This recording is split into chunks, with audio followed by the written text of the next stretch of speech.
Um, and it was a challenging time for my family, I'll tell you.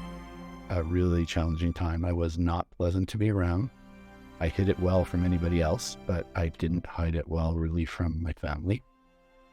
And I was dealing with some other stuff as well that I won't get into because it's not my story to tell. But again, you know what? I look at it now like I do how my first marriage ended. Had I not gone through that crash, I wouldn't have the inner strength and the mindset to be dealing with what I'm dealing with now, which is, I ended 2022 with a cancer diagnosis.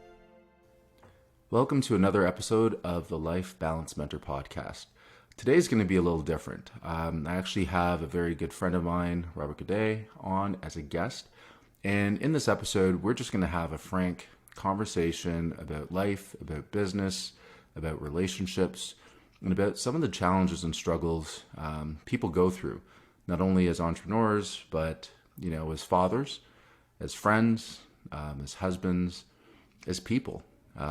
So hopefully you guys enjoy this episode. So Robert, welcome to Life Balance Mentor podcast. Thank you. Thank you for having me on, Kurt. Well, it's an absolute pleasure to have you as my first guest. I know we've known each other for quite some time, but if you can kind of share a little bit about your background with our audience, that'd be great. Oh my gosh. Let's see, I'm 55, which doesn't define me, but just to give a little bit of context. When I was younger, I thought working my way up the corporate ladder was what I was meant to do in order to take care of my family. Got married around 30 years old. Had 2 kids very quickly, and always wanted to be a father, but got caught up in that role that many men my age think they're supposed to take up, with being the earner, the breadwinner for the family. And as a result, I didn't really see my kids. I didn't participate all that much for the first 4 and 2 years of their lives. I look back at pictures back then, and most of them are of me laying on a couch sleeping on the weekend with a child on me. There weren't a lot of vacations. There weren't a lot of family type activities, at least that I was driving. And as a result, one of the determining factors was for ending my marriage at the time. And you don't know it at the time, but it was probably the best thing that could have happened. And although my ex-wife and I don't have a great relationship to this day, she made the right call, and she made the right call for both of us. I wouldn't have made it. I would have just stayed unhappy. Mm-hmm. And as a result, I think I became much more of an involved and a better father as a result, because I got to be a part of their lives. I would drive them to hockey, to figure skating, to school. I was very invested in their upbringing. I was volunteering at their school. So, I even took, I think, a couple of times during that period of time, I left my job and took a year off just to spend time with them. But you have to pay the bills, number one, right? So you can't do that indefinitely. And you do need some personal fulfillment. And a lot of my personal fulfillment comes from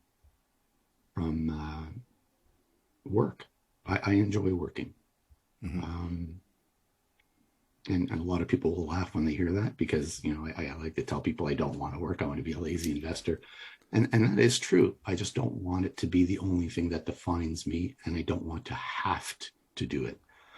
So I did that a couple of times, and the third time it was, I have to go back to work and I have to make money, right? And I was getting sick, physically ill at the idea of going back and working for someone else, because I suffered from that disease of I know better than any of my bosses.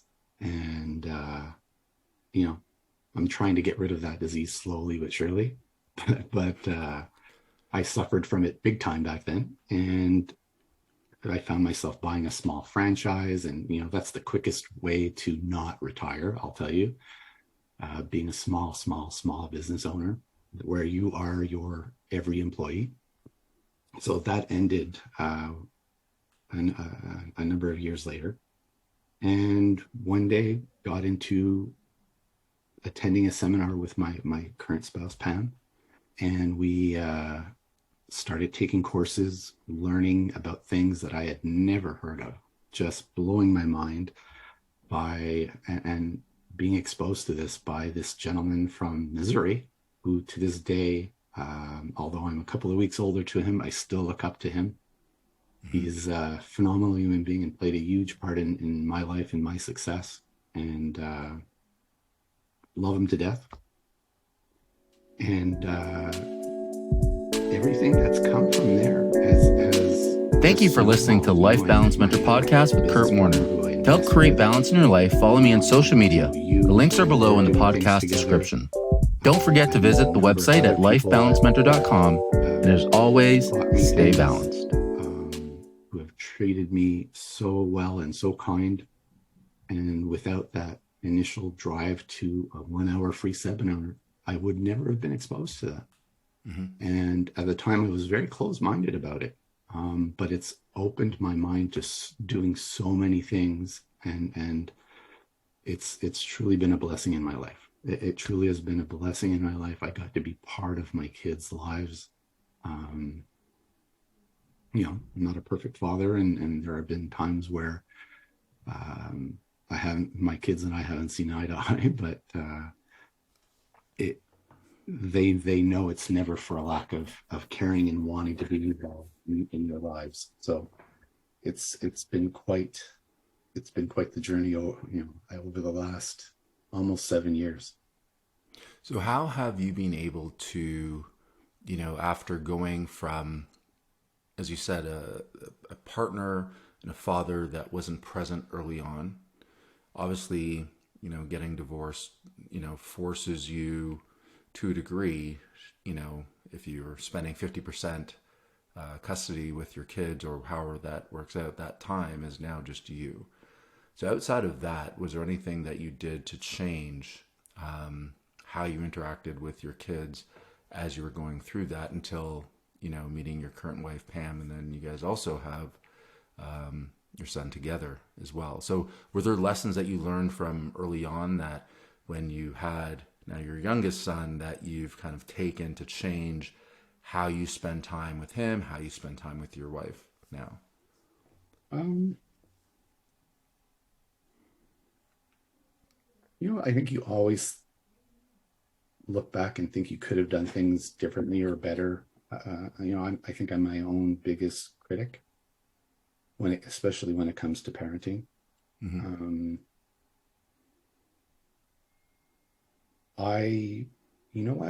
I'm happy. I'm actually content with a lot of the things that I did. I went to all the hockey games, all the soccer games, all the figure skating, whether they were with me that week or not.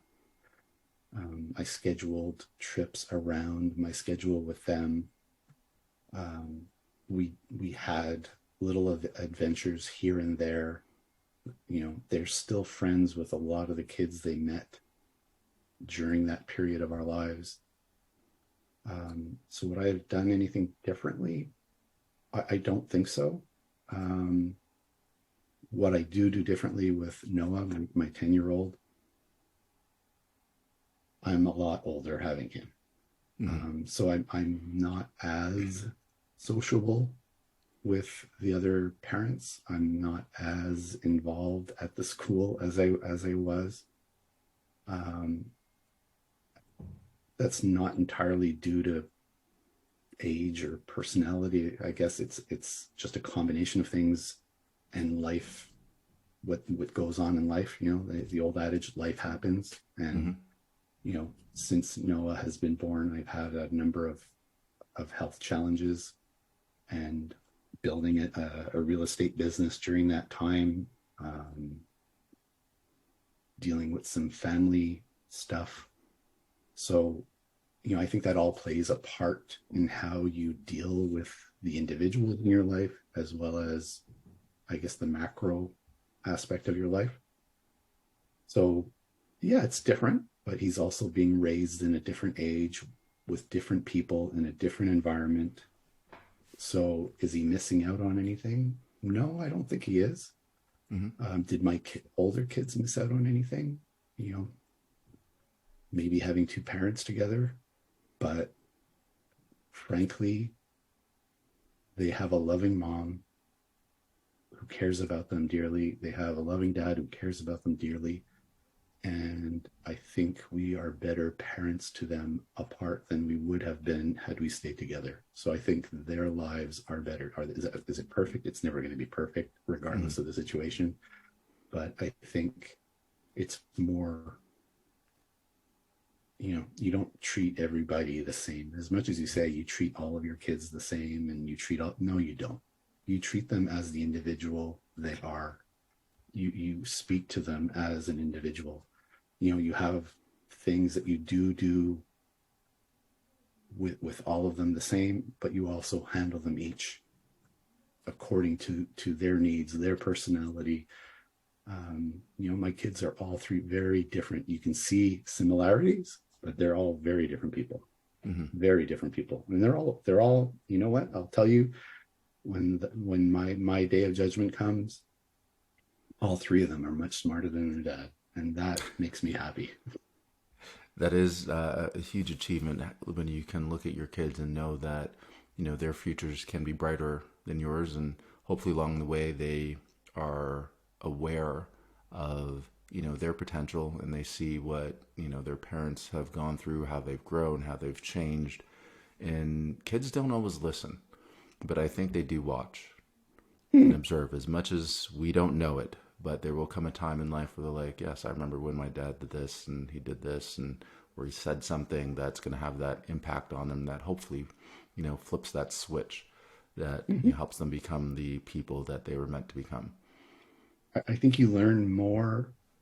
I tell my kids, I am not a perfect person by any means. I am a flawed man. But think about it. I used to make fun of myself for saying that, but where do you learn most from? Your mistakes or your successes? Mistakes. So you know what? Maybe it's not so bad that I'm a flawed man. I think it's a great skill that, especially people that are trying to start their own businesses. When you're in kind of the job, you make mistakes, but those mistakes don't necessarily have a direct impact on you. It's more the business, maybe your boss, maybe coworkers, unless it's a big mistake and then you get fired. But outside of that, those types of mistakes, you're in a safe environment. When you're on your own as an entrepreneur and investor, you make a mistake, that can, either force you to stop doing what you're doing and shut down your business, to pivot completely. Obviously, it could have a financial impact. And then when we talk about life, like mistakes as a parent, there are some mistakes you can make as a parent. We all make tons of mistakes as parents because none of us had perfect parents to begin with. So we're all kind of learning. Except for my kids. Except for your kids, yes. Your kids have perfect parents. But it's just part of the journey. It's part of life.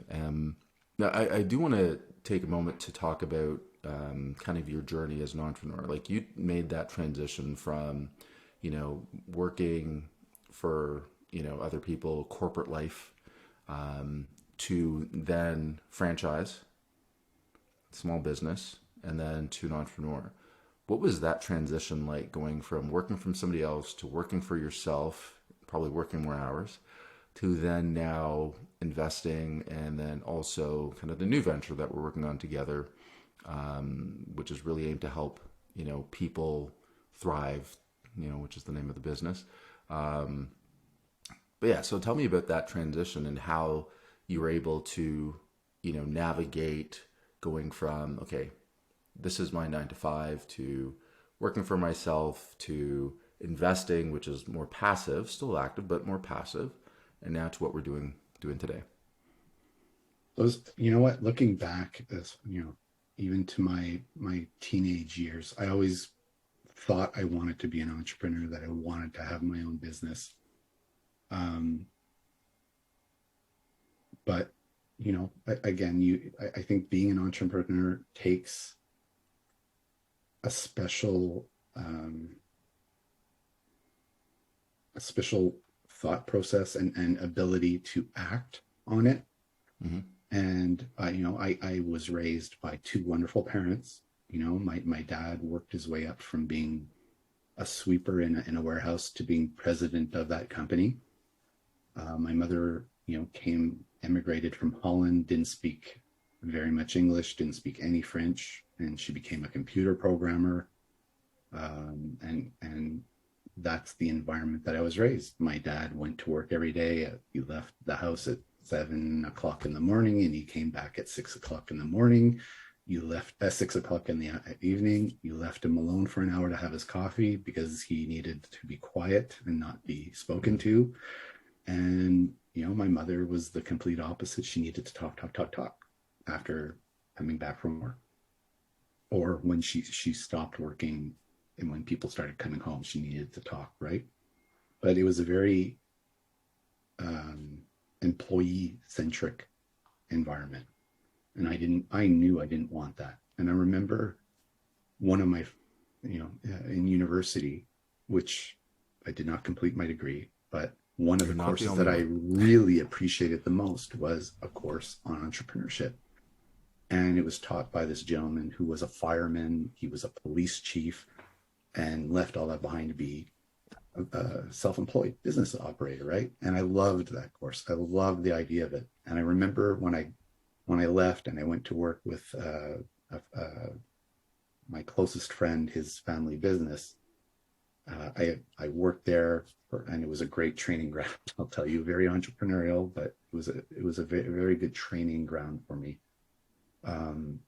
Leaving there and knowing I wanted to be an entrepreneur, I wanted to do it, and I had this idea at the age of, I think, 21, and I didn't act on it, and I'm kicking myself to this day because there are many businesses like it today. I would have been ahead of the curve, and who knows where I would have been, right?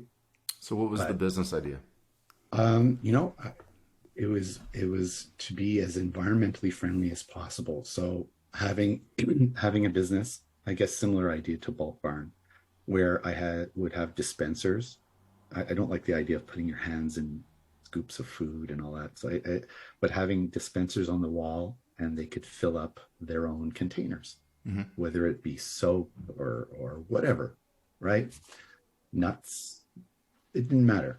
And I was telling people around me that I wanted to do that, and I thought it was a good idea. I was trying to get people who would want to invest or participate in the business, and I got laughed at, or honestly got laughed at. I didn't have the strength of character at the time to just say, screw it, and go it myself. And I think that's the clearest definition of a true entrepreneur, someone who does not care what other people think. They believe wholeheartedly in their idea, and they make it happen. Mm-hmm. And I wasn't ready at the time, right? I just wasn't. I wasn't prepared to take that responsibility or that risk, even though I had nothing to lose at the end of the day. But everybody was telling me I was crazy at the time to even think about doing that. But I had artwork done. I was sourcing out. Oh yeah, I was ready to do this. I even had a location picked out, everything. Yeah. I kicked myself in retrospect because but I say I kicked myself.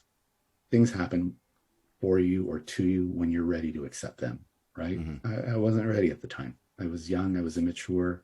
I didn't have that strength of character to go through the process. So I went back to working as an employee in a small, low-paying job, and then I went back to school, and then realized, wow, I really don't like school. I don't know why I came back. It's not for me. and this coming from a parent who wants his kids to have degrees, regardless of what I profess to people, um, and got another job, worked myself up to a higher paying job, got a promotion to running a division for a big American corporation, had a beautiful corner office downtown Montreal, 21st floor.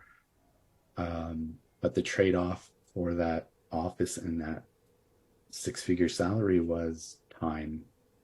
I had no time with my kids. So that was from the time they were born until Just before. Yeah, I got that job before. Just before I started, and then, until they were about, I think I left that job when my son was about 2. Mm-hmm. And then because that company ended up closing 50 offices across Canada. Wow. I was offered a demotion to work in Toronto at more money, which I considered, but then I thought, you know what? They just closed 50 offices and they want me to move to Toronto. Yeah, no. So I took the package and I landed up starting a business with 4 gentlemen from Toronto, Mm-hmm. North York, I believe, and had a lot of fun. Built it from scratch, doing that same business, but doing it and having a lot of fun, making some money. And then there was I guess a difference of ethics, morals, and direction. And considering I had no real ties, I owned a small amount of the company. So you keep the company, I'm out. This is my 2 cents for what it's worth. Mm-hmm. And then I kept getting calls from Revenue Quebec. So in Quebec, it's Revenue Quebec that manages CRA, right? And anybody who has experienced CRA, they're pussycats next to Revenue Quebec. But I kept getting calls, and I'm no longer with the company, and I would direct them to the accountant or the last remaining partner. And this went on for a couple of years. Came home one day to a home. Now I had sold the family home, Mm-hmm. and I bought a new home. I wanted a fresh start. I came home one day with my 2 kids. It was a Friday afternoon from school, and there was a bailiff's letter on my front door. And I opened it up, and I will remember this number for the rest of my life. I owed the government $1.4 million. Wow. $1.4 million. Didn't understand why or how. Called my former partner, didn't get through, couldn't get answers. So I had to go to a lawyer, went through a consumer proposal, negotiated the amount down because there was never going to be $1.4 million coming from me at that point.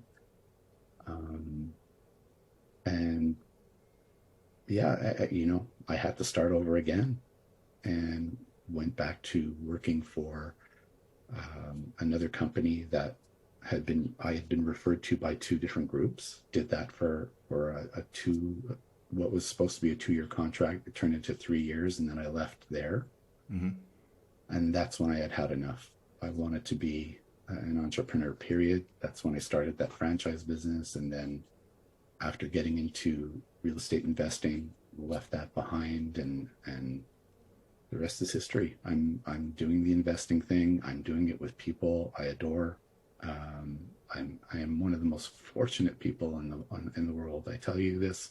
I'm surrounded by people that care about me, that help me, that I want to wake up to and speak with. And how can you ask for more? Really, at the end of the day. And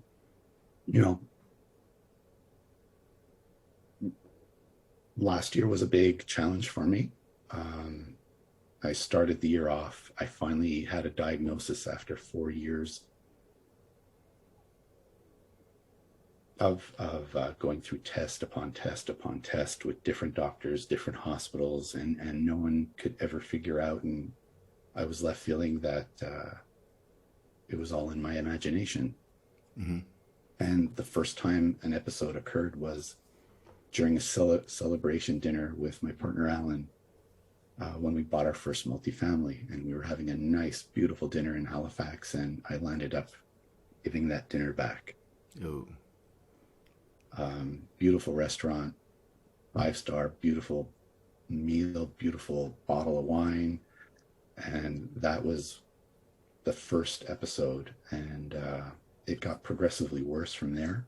And finally, I had to live through COVID because people weren't seeing people. You couldn't get into hospitals and all that, right? And then finally, I saw this one doctor who spent about, I don't know, 5 minutes with me. Didn't even examine me, knew exactly what was wrong with me, put me in for another test, confirmed it, had me go to a specialist, did the same test, did another test.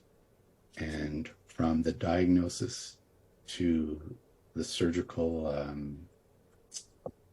procedure, I think was somewhere along the lines of about 2 months, 2.5 months. mm-hmm. So they got me in really well. And again, I tell you this story 4 years. It's not to complain about the medical system. Medicine's not exact, and I have a very rare condition that most doctors haven't even heard of. So I don't blame anybody. I'm very appreciative.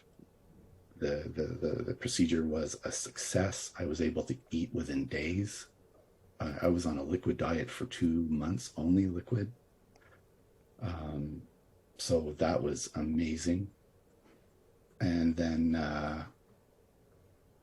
had a few challenges with my mental health over the course of the year. COVID had taken a toll on me. This condition had taken a toll on me. Life in general had taken a toll on me. Not to ask for any sympathy. I don't look for any. But it was a challenge, and I tried to keep my head above water and focus on others. And, you can't do that until you're ready to look at yourself and fix yourself, or take care of yourself, rather. So from that standpoint, like you mentioned, mental health and going through COVID, and I think a lot of people, experienced that, where they had challenges, where you were isolated, and it kind of brought forth, what was really happening internally for a lot of people, because most of our lives prior to that, a lot of people were just busy, so they didn't actually spend time focusing on themselves, their physical health, their mental health. So what was the breaking point for you when you're like, something, I need to address this?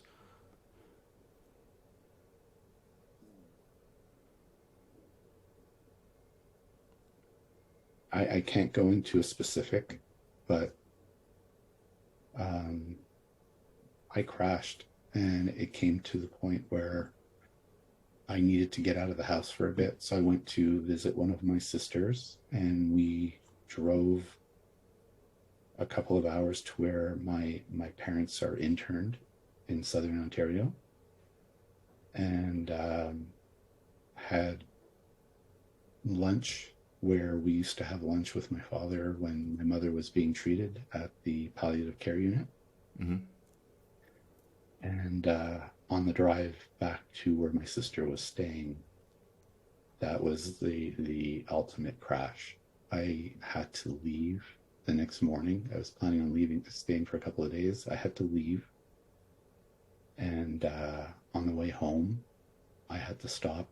I got a hotel room. I was paralyzed. I couldn't go home. I didn't know what was going on. I just knew I couldn't do anything. I couldn't see anyone. So I got a room. I landed up staying there for 2 days, and I had a friend who insisted on getting me on a helpline, or the police were going to knock on the hotel room. And that was just the beginning of the journey. Mm-hmm. Not something I really like to look back on, but I do from time to time as a reminder. And after the second day, I went home. It was a snowstorm, and I took my time driving home, and I got help. The beginning of help. And it was a challenging time for my family, I'll tell you. a really challenging time. I was not pleasant to be around. I hid it well from anybody else, but I didn't hide it well really from my family. And I was dealing with some other stuff as well that I won't get into because it's not my story to tell. Um, but again, you know what? I look at it now like I do how my first marriage ended. Had I not gone through that crash, I wouldn't have the inner strength and the mindset to be dealing with what I'm dealing with now, which is, I ended 2022 with a cancer diagnosis, right? And you know what? I can honestly say I am happy today. And for a good part of 2022, I was not. And it took me a while to understand that I was not unhappy because of other people or decisions other people were making. I was just unhappy and I wasn't equipped. And I don't even know if happy is the right word. But at the age of 54, I was diagnosed with ADHD, which anybody who knows me wouldn't have been surprised. But I also was diagnosed with anxiety, severe anxiety and depression, which for the most part I hid very well, from myself included. And, I continue to see a therapist, which is good for me. It's my way of just unloading the garbage, but also building up my tools to keep moving forward in a positive manner and how to cope with things. And I've found my contentness, my happiness now. Life is not always perfect. It's messy, it's dirty, but I'm happy with the path that I'm following. I don't try to control the path of others, although I do fall into that trap once in a while, but I catch it, and everybody has their path to follow. My kids, my siblings, my wife, my friends, and I can give my opinion, but it's not for me to try and coax them into changing. They are who they are, and they get to make that decision. And I need to just focus on me. How can I be the best version of me? And it's one day at a time, really. For business, I plan ahead, but how I'm going to be tomorrow, I don't know. What's going to be thrown at me tomorrow, I have no idea. I'm dealing with things one at a time, and that's the best plan for me. Are there things that I want in the future? Yes, there are things I want in the future. I don't get to control all of that. So will it happen? I don't know. Will it happen? I don't know. But it's not going to impact today. Yeah, I think it's a lot of people that might listen to this might not understand, everything that you went through last year, from surgery to, being diagnosed with ADHD, anxiety, depression, and then at the end of the year, being diagnosed with cancer, that, we're about a month and a half, not even, away from that diagnosis. And you just finished your first chemo treatment a week ago. Mm-hmm. It's a week, yeah. That you are now in a place where you're happy. I think one of the things that does happen for some people, when we get bad news or going through a challenging time, it almost helps us appreciate life. Because I think a lot of people walk through life, we know we're mortal, right? But a lot of people go through life as if they are immortal. that there is no end. So, it's amazing to hear you say, now that you're happy. I also think there is also purpose, that I know we have with what we're trying to build as entrepreneurs right now, and not for ourselves. And I know you say this all the time. We're not martyrs. But we are doing this to help other people. We're doing this in service of others, because we believe, both of us, that, I don't know if I'd call it our responsibility or mission or what word, but a strong desire to help others get to where they want to be, despite the personal challenges and struggles that we may go through. And, it's just something, I think, it's not in everybody. And if more people looked inward and really tried to discover who they are as people, and then could then give more than they took, this world would be a much better place. You know what? I don't even go that far anymore. It used to, going back to the example when I had that bailiff's letter, right? Mm-hmm. In the very beginning, I was very angry with my partner, who I considered a close friend, right? Took me a while to understand I was angry with it. But a number of years later, it occurred to me that, you know what? It wasn't for me to be angry with him. He had no responsibility to me. He didn't do anything to me. Ultimately, the mistake that was made was one of ignorance on my part. I should have informed myself and had myself removed as a director. And had I done that, none of that would have happened. But it was a lesson that I was meant to learn, right? Mm-hmm. Sometimes the worst lessons are the best lessons. I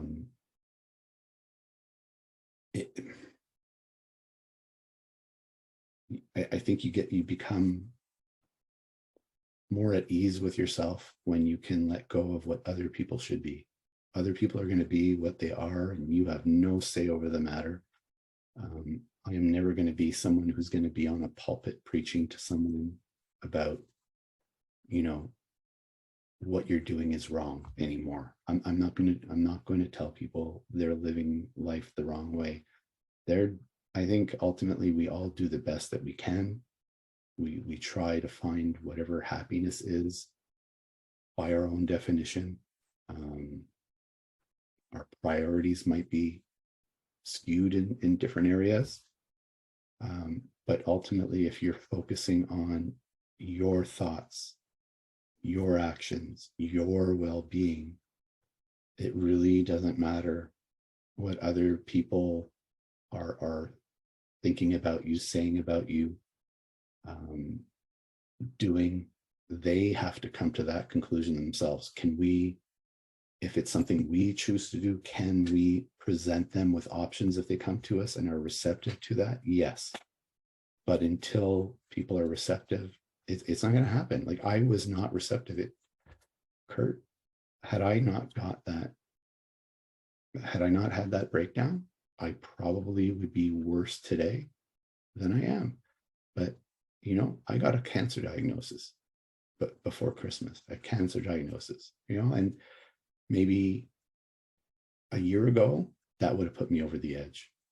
Really, it would have put me over the edge. And I'll tell you, before I found out it was cancer, I was close to the edge. All I could think about is what my mother went through. And my mother had an incurable cancer.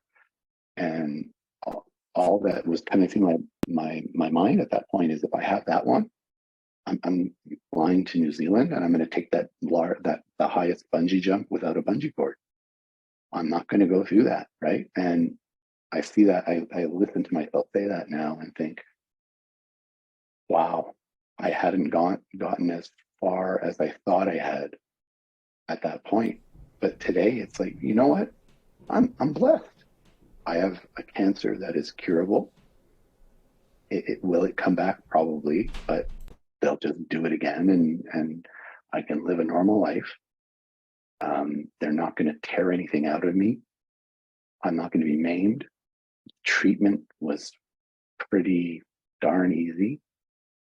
I've had relatively low. This is one of the problems. I lose my words. One. Uh,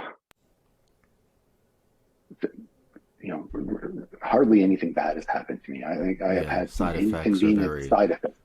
I've had some inconveniences, like I have a metallic taste, and the food is kind of making me nauseous right now, and stuff like that. But overall, you know what?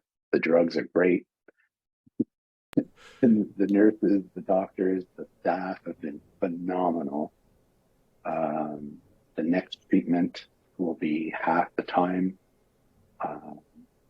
and the prognosis is I'm going to have a full recovery. Period. I have mhm. some inconveniences. Think about that for a moment. I live in a house. I can eat whatever is given to me, you know, if I wasn't nauseous. But like, I'm not lacking for food. I'm not lacking for money. I'm not lacking for a place to live. I'm not lacking for friends and family and support. The medical system has been phenomenal. Um, there are people who live on the street. I don't have a right to complain. I don't. I do sometimes, but I catch myself and I say, you know what? I'm I have it pretty good. I have it pretty good. I get messages from people that I never thought I would be able to read messages like that, or hear voicemails like that. Um, I never thought I would be one to inspire anyone. You mentioned the word purpose. Had you asked me what my purpose was earlier in 2022, I would tell you I am envious of anybody who knows what their purpose is, because I had no clue what my purpose is. I don't. Even today, I still question it a little bit, right? But I'm not going to put it out there, but I know what my purpose is now. I do, and I I want to live with that. And yes, I'm going to need reminders now and then, and I'm going to keep using the tools that I have. Um, I'm going to continue to be a good patient, and take what they're asking me to take, and I'm going to do my best. And that's all anybody can ask of you. Just do your best. I try to be as good a person as I can be. I'm a flawed man. I make mistakes. Um, I can be a bit of a, part of my language, bastard sometimes when I'm a grump. Um, but overall, I think I'm a decent human being, and I have a genuine desire to be kind, and I keep working on it. So a few things, there you talk about you've now found your purpose, which, definitely not obligated or asking to share. But how important is finding purpose in kind of going through this stage of life, in terms of not necessarily with having cancer, battling that, going through mental health, but just in general when you look forward. Um, I think it makes it easier to have focus, to take enjoyment from life. Um, you're not just bouncing around. Um, Not to say I have everything figured out, not by a long shot. And I'm curious to see what things will look like when I look back a year from now. But, you know,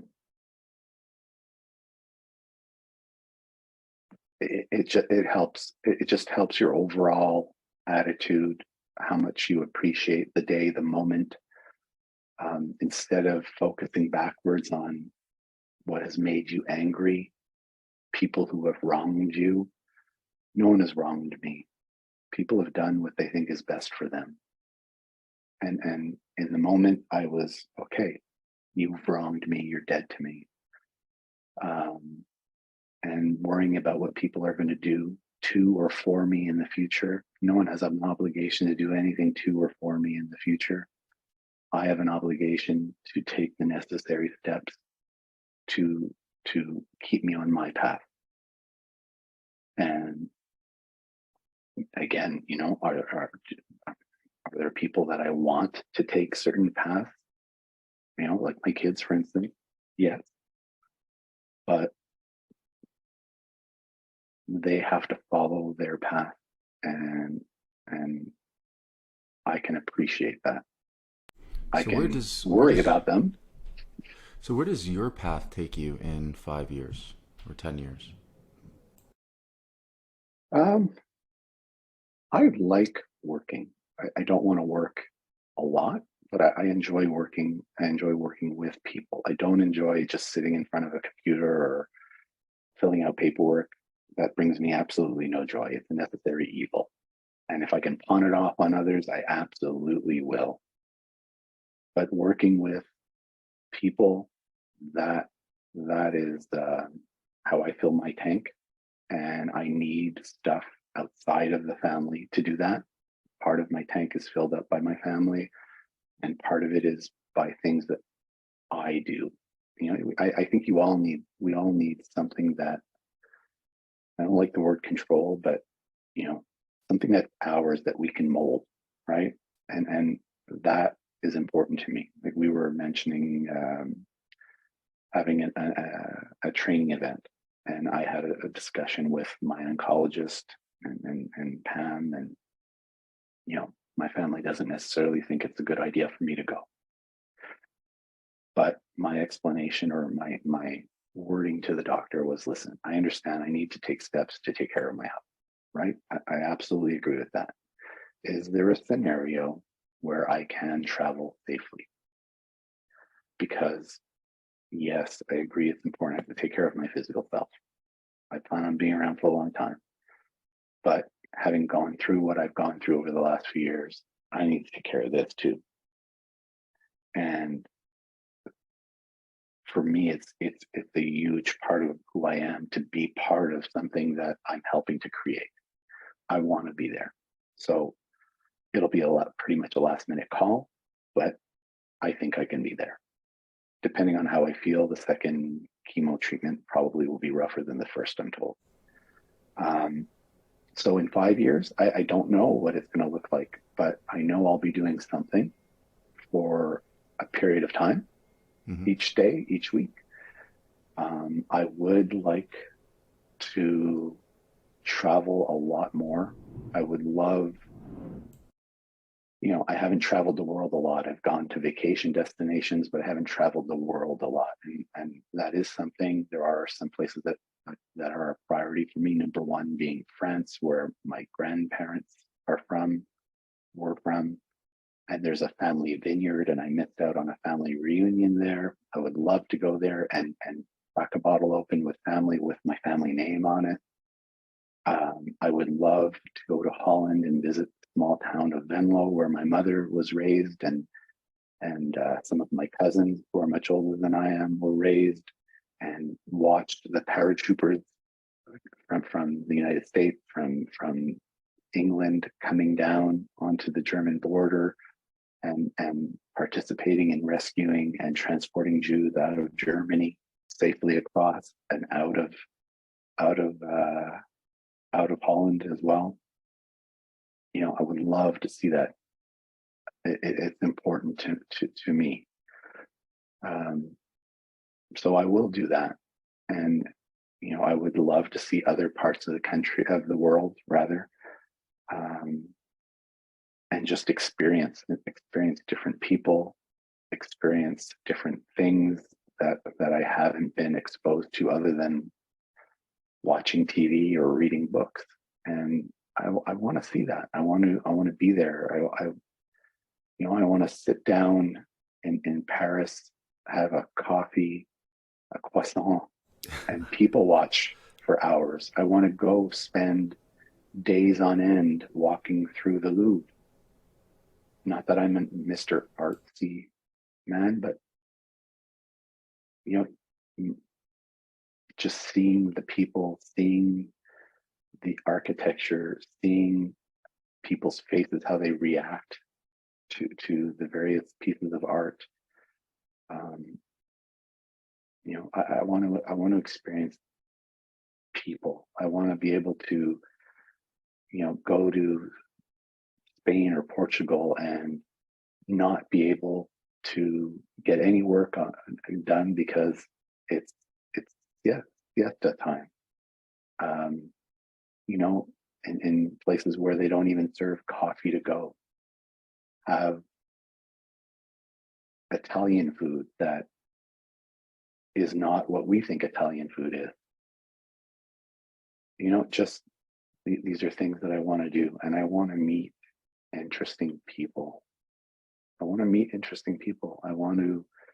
learn from. I want to learn from. I want to see and hear different perspectives on life. I want to have conversations. I want to get back to how things used to be. I want to have conversations with people who have opposing views and be able to still be friends and not hate someone because they have this political affiliation and I have that political affiliation and whatever. I spent too many years where my life was black and white, and I want to welcome gray and I want to welcome color. So I don't know what it looks like. I really don't. I just know I want it all. It almost feels like, with you describing, that you do know what you want. It is very vivid. It's so vivid that I felt I was sitting at that table with you in Paris having a coffee. So you do know what you want.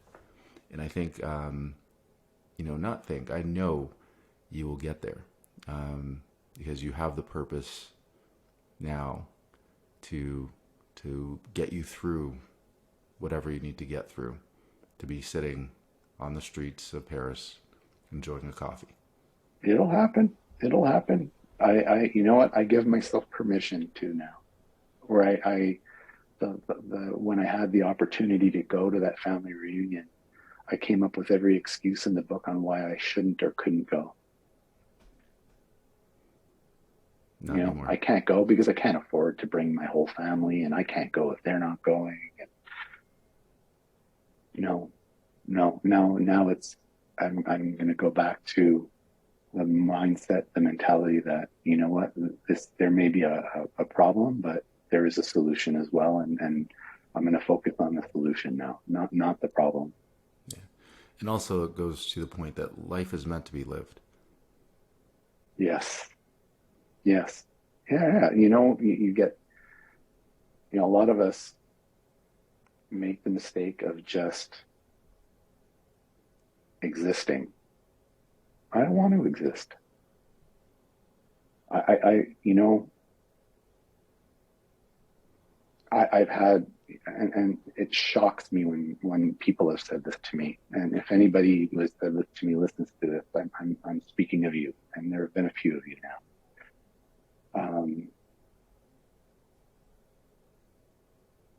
Where I don't know why or how, where I've given them some inspiration,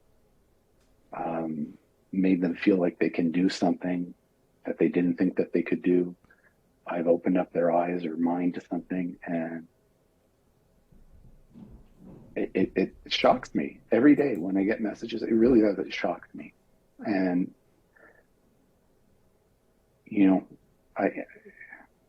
we've had this conversation in the past, and I'm not a huge fan of most of those people who feel the need to get up and preach and build their following. Like for the longest time, I had shut down my personal social media, right? And I had one by necessity. I don't want to be that. I don't want to be that person who is arrogant enough to think that I'm the reason you're going to succeed. I want to be part of your path. And if I can introduce you to other people who can be part of your path, that is what turns my crank. That's what fills my cup. I don't need to be at the front of the room. I've learned that I enjoy supporting. And do I need to take a leadership role sometimes? Yeah, I do. And I'm okay with that. But I'm also okay with not being the leader. And maybe that wisdom comes with a lot of self-reflection and a lot of help and a lot of craziness.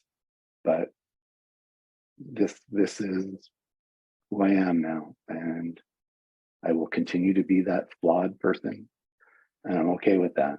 I have a lot left in my tank. I have a lot left to do. Me, experience, people to meet, people to help me. When we do these events that we do sometimes, or we get on these calls, I started doing those calls for someone else, and I never got paid for it, and I never wanted to get paid for it. It was part of me scratching an itch that I had, right? And I realized that I really enjoy that. I enjoy that, and I don't need people to tell other people Rob is this or Rob is that. It doesn't matter. I'm doing it. I get more out of that than the people I'm helping. So in a way, I'm being selfish. So the future is what it's going to be. I don't have any control over that. I don't have a crystal ball, but if I take it a day at a time, an hour at a time, a moment at a time, a step at a time, things will happen. And I will live that life that I want. That is amazing. And I think, that message hopefully resonates with everybody that listens to this. And, we've had, many conversations, more so in the past couple of years, gotten to really know each other, respect each other, work together. And I'm really looking forward to continuing this journey with you. And I appreciate you being the first guest on the Life Balance Mentor podcast. I know I learned a lot more about you, which is amazing. And hopefully your story and what you've shared inspires others. You know what? If they get one thing out of it, that makes me happy. You know what? If you can just make choices and decisions that are right for you, and just stay in the moment and appreciate it, because that moment's gone. That moment's gone. And that may be my biggest regret in life, that I didn't appreciate the moments. Mm-hmm. And they don't come back. No, they don't. So, well, I think we'll end it there. So thank you to everybody listening to Life Balance Mentor. Again, thank you, Rob, for being a guest today and sharing and being open.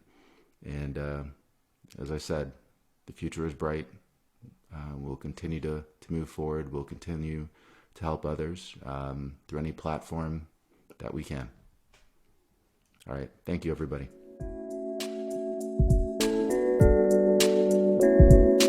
Thank you for listening to Life Balance Mentor Podcast with Kurt Warner. To help create balance in your life, follow me on social media. The links are below in the podcast description. Don't forget to visit the website at lifebalancementor.com. And as always, stay balanced.